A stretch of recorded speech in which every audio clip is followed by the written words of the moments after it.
So we're going to organize this by the consequences you'll receive if you don't cave to the peer pressure. So starting off with level 1, we have strangers. What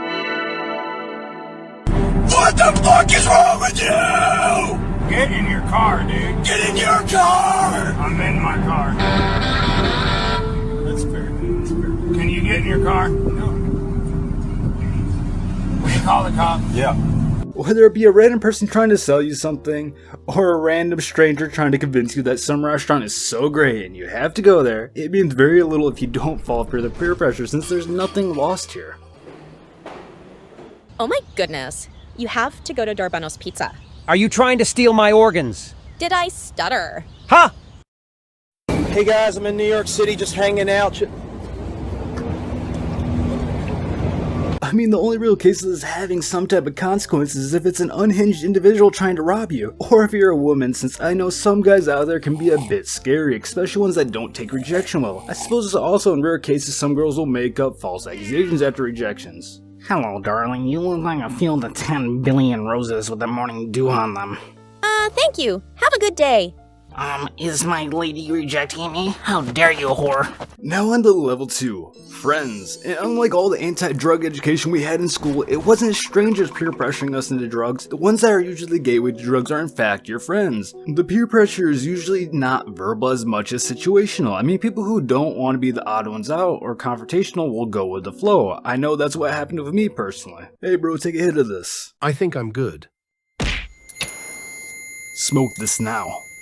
And we can't forget the classic of, if your friends were to jump off a bridge, would you? And the goofy part about this is that it's supposed to infer that you wouldn't, but something tells me if your friends were to jump off a bridge into some water and survive, you'd probably jump with them. And really, after all, if you didn't cave to this peer pressure, chances are you either lose a friend or they really just don't care. I mean, a good friend would accept your personal choice, let's be real. Tally-ho! Hey bro, I don't think I'm about this. Alright man, no worries, I'll meet you up there. Now for level 3, your parents. Now this is the purest of peer pressure since they unironically have you in their control while your brain isn't even capable of seeing the world around you. Which from what I've seen in this world, that guidance is often used horribly. Here's a couple examples of how a model parent should be. I broke a hole in the wall. I'm such a mistake. Hey, no worries bud, mistakes happen. I appreciate you telling me this, let's actually go fix it together. Hey Dad, do you like my art? What do you think of it? I like it a lot. I completely agree, let's put it on the fridge.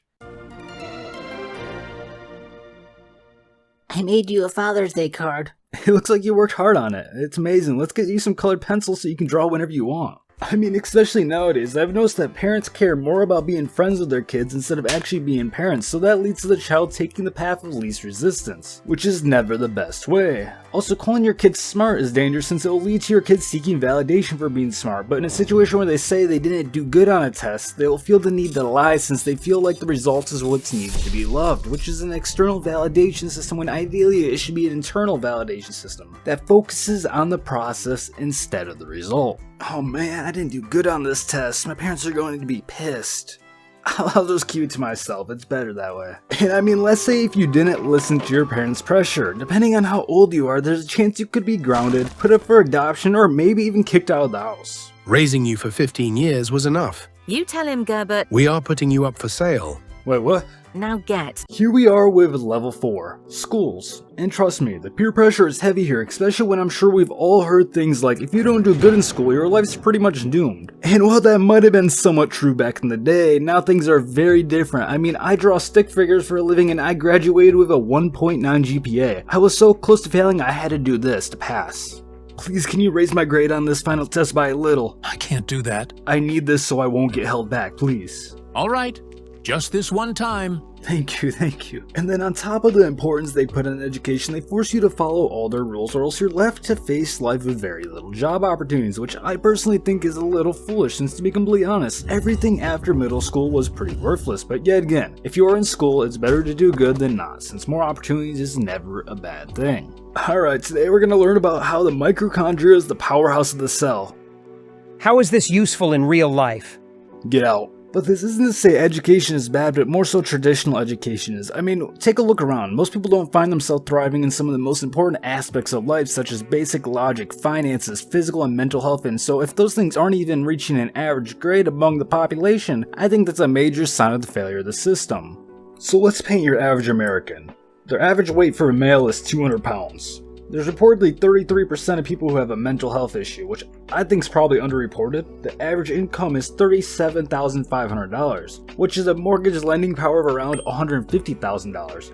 And the bad news about that is the average house price is $427,000. So when you look at all this, are we not failing?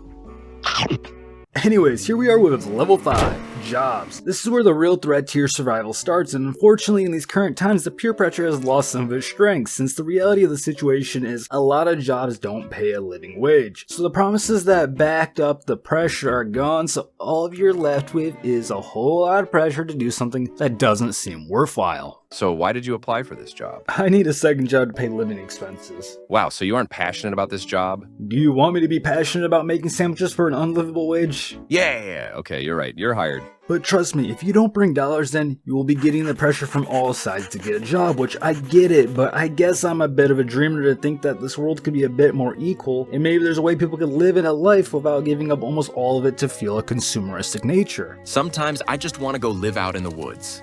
Don't worry, they'll still find a way to tax you. Also, you might run into the man or bear dilemma IRL, so be careful out there. And trust me, if you don't take to the peer pressure, the consequences are lovely, including things like homelessness, starvation, and all the great treatment you'll experience living on the road. I mean, a lot of people don't like this take, but I think it's because it's a harsh reality. We currently live in a slave system with extra steps, with the illusion of having a choice. Of course, it's still a step above the horrors of the past. It's just hard to believe this is the best we can do. I think we just got trapped up in this being the norm. Alright bro, I gotta get off. I have work tomorrow. Doesn't it bother you that your job dictates your whole life from the time you wake up to when you sleep to where you live, all the way down to when you can take a vacation? And from the looks of it, this will be your whole life since retirement's not affordable on an average wage.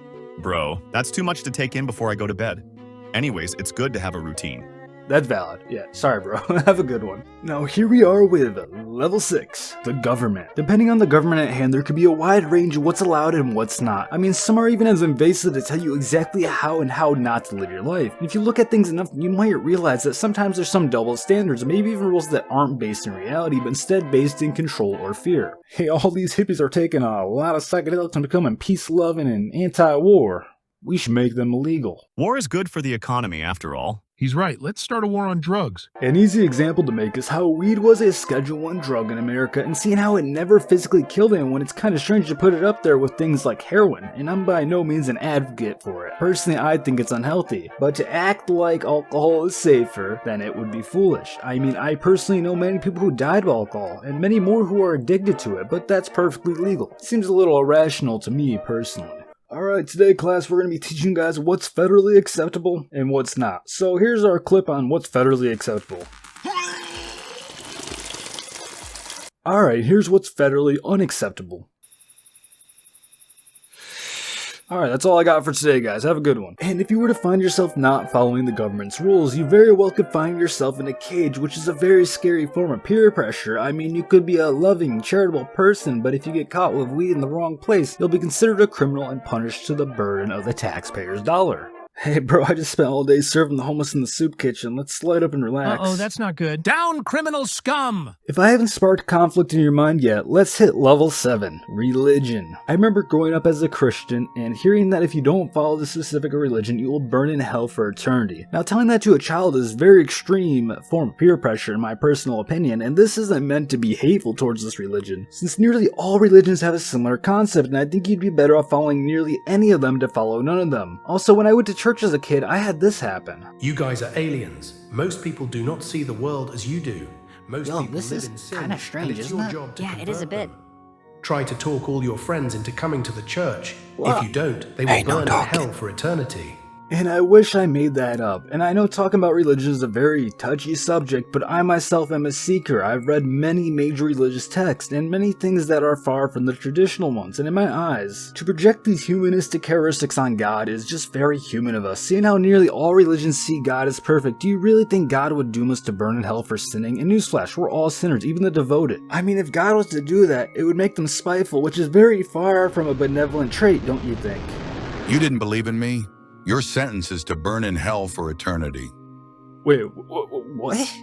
Sometimes I think we get too wrapped up in the my religion is the right one mindset to see that all religions say the same thing with slightly different wording and interpretations. Love everyone, even those who are undeserving of it. You get what you give, and really when it comes down to it, if we are all God's creation, do you really think God would want us to hate his creation that don't agree with you? Also, to act like you know what the truth of reality is and complete certainty is to undermine the complexity that is God. To say you understand it perfectly is to put yourself on the same level of God's understanding, which is a little arrogant, don't you think? Almost as arrogant as the gorillas in this video right here.